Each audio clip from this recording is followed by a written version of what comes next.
Hello guys, welcome to my channel Vibhanshu facts gamer. आप सभी का मेरे चैनल पर स्वागत है। 7300 सब्सक्राइबर्स के लिए आपका बहुत बहुत धन्यवाद और आप सभी मुझे इस प्रकार ही सपोर्ट करते रहें। और संस्कृत से संबंधित जानकारी के लिए और एग्ज़ाम वीडियोस के लिए चैनल को सब्सक्राइब करना ना भूलें। तो आइए आज हम बात करते हैं संस्कृत के थर्ड सेम के सिलेबस की, जो कि इस प्रकार है। संस्कृत पाठ्यक्रम थर्ड सेमेस्टर का यानी दूसरा साल और उसका फर्स्ट सेमेस्टर यानी थर्ड।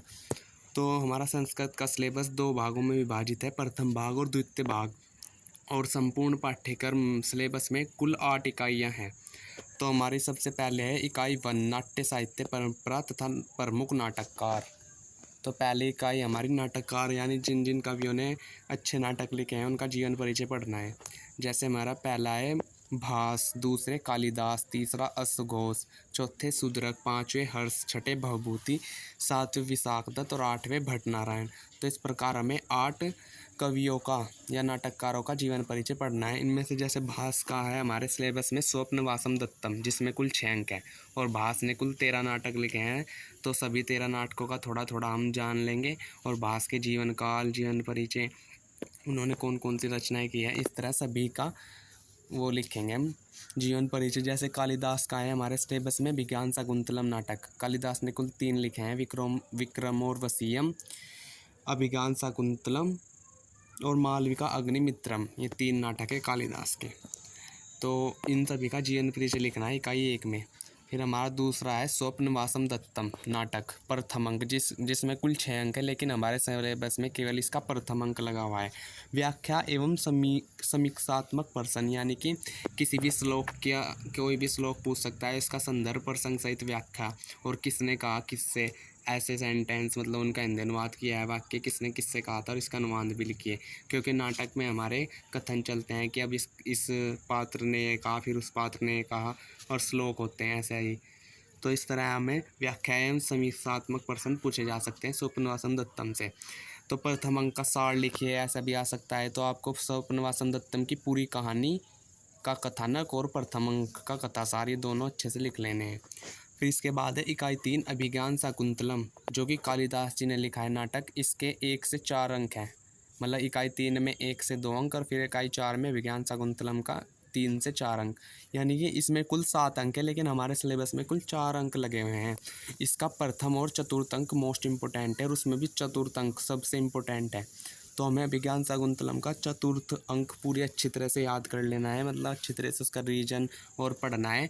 और चतुर्थ अंक के 4 श्लोक, जिन्हें श्लोक चतुष्टय कहते हैं, वे मोस्ट इम्पोर्टेंट है, ये भी याद कर लेने हैं। तो हमें हमारा पूरे विज्ञान शाकुंतलम में मेन फोकस चतुर्थ अंक पर होना चाहिए, जिसमें शकुंतला की विदाई का भी वर्णन है। तो इसमें भी ऐसे व्याख्या एवं समीक्षात्मक प्रश्न पूछे जाएंगे, जिसमें कि आपको किसी भी श्लोक का हिंदी अर्थ पूछ लेगा, संदर्भ और व्याख्या पूछ लेगा, या फिर कि यह वाक्य किसने किससे कहा था, किसी एक पंक्ति का पूछ लेगा कि यह पंक्ति किसने किससे कही थी। और ऐसे ही क्वेश्चन आएंगे, या प्रथम अंक का कथासार लिखिए, या चतुर्थ अंक का कथासार लिखिए, या चतुर्थ अंक के श्लोक चतुष्टय को परिभाषित कीजिए एवं वर्णन कीजिए। तो आपको जो 4 श्लोक याद कर लेने हैं चतुर्थ अंक के श्लोक चतुष्टय। और हमारे चतुर्थ अंक में कुल 22 श्लोक है, तो आपको 22 के 22 अच्छे से करने हैं, इम्पोर्टेंट है सभी के सभी। अब हमारा आ गया है द्वितीय भाग, जो कि लगभग व्याकरण से रिलेटेड है, इसमें सब कुछ व्याकरण ही है। तो हमारी इकाई 5 है कृदंत प्रकरण।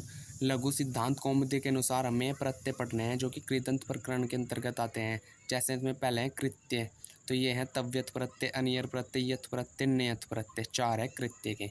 फिर है कृत प्रत्यय, तुमुन, त्वा, लयप, क्वत्व, त्वतु, सत्री, सानच, नूल, त्रिच, नीणी, ये है हमारे कृत प्रत्यय। तो इन सभी प्रत्ययों से बनने वाले शब्द, उनकी सिद्धि, ये सब कुछ हमें पढ़ना है। फिर है हमारा तद्धित प्रकरण। अपत्यार्थ तद्धित प्रकरण होता है, मतलब पीढ़ी दर पीढ़ी, संतान, पिता, दादाजी, इस तरह के संबंध में तद्धित प्रकरण आता है। तो इस तरह के बनने वाले शब्द की कुरु का पुत्र या कुरु की पुत्री, इस तरह मतलब दक्ष का पुत्र या दक्ष की पुत्री दाक्षी, इस तरह बनने वाले प्रत्यय सब आएंगे तद्धित प्रकरण के अंतर्गत। अपत्यार्थ यानी संतान अर्थ में लघु सिद्धांत कौमुदी के अनुसार ही पढ़ने हैं ये भी हमें। इसके बाद है विभक्ति अर्थ प्रकरण, यानी कि कारक पढ़ने हैं, जैसे कर्ता कर्ता कर्म करण कर संप्रदान पदान अधिकरण, ये सब कुछ, और भी भक्ति प्रथमा द्वितीय तृतीय चतुर्थी, ये तो हम पिछले सेमेस्टर में भी पढ़ चुके हैं, तो इन्हें अच्छे से करना है और इनके सभी कारकों के सूत्र याद करने हैं। फिर है हमारा 7वीं यूनिट का दूसरा टॉपिक समास प्रकरण, केवल समास पर्यंत। हमें लगभग सभी समास पढ़ने हैं और केवल समास हमें अच्छे से पढ़ना है। केवल समास में जैसे भूतपूर्व उदाहरण है तो इस तरह उसकी सिद्धि भी करनी है, तो और सब समास को तो हमें वैसे ही पढ़ना है, मतलब उनकी परिभाषा और कुछ उदाहरण, लेकिन केवल समास में हमें शब्दों की सिद्धि भी करनी है कि इस समास का कौन सा उदाहरण है। केवल समास के बारे में अच्छे से पढ़ना है। फिर उसके बाद है हमारा लास्ट टॉपिक 8वां, स्त्री प्रत्यय लघु सिद्धांत कौमुदी। तो स्त्री प्रत्यय जैसे गीप, टाप, गीन, ती, ऊंग, ये सब 8 स्त्री प्रत्यय होते हैं, तो हमें 8 के 8 स्त्री प्रत्यय पढ़ने हैं और इनसे बनने वाले शब्द जैसे गार्गायनी, दाक्षी, इस तरह। तो लगभग हमारा द्वितीय भाग लगभग सारा प्रत्यय, समास और विभक्ति कारक इनसे ही संबंधित है, मतलब दूसरा सभी भाग सारा व्याकरण से संबंधित है और हमें व्याकरण भी अच्छे से पढ़नी है, और जो कि हमारे आगे आने वाले सेमेस्टरों में और एमए करेंगे हम संस्कृत उसमें भी, और सीयूटी के एग्ज़ाम में भी बहुत काम आते हैं। तो 3rd सेमेस्टर में आप व्याकरण अच्छे से पढ़ें सारे प्रत्यय, क्योंकि प्रत्यय एक बहुत इंपॉर्टेंट टॉपिक और समास भी और कारक भी, जो कि हमारे बहुत सारे संस्कृत के कॉम्पिटिशन एग्ज़ाम्स में भी आते हैं।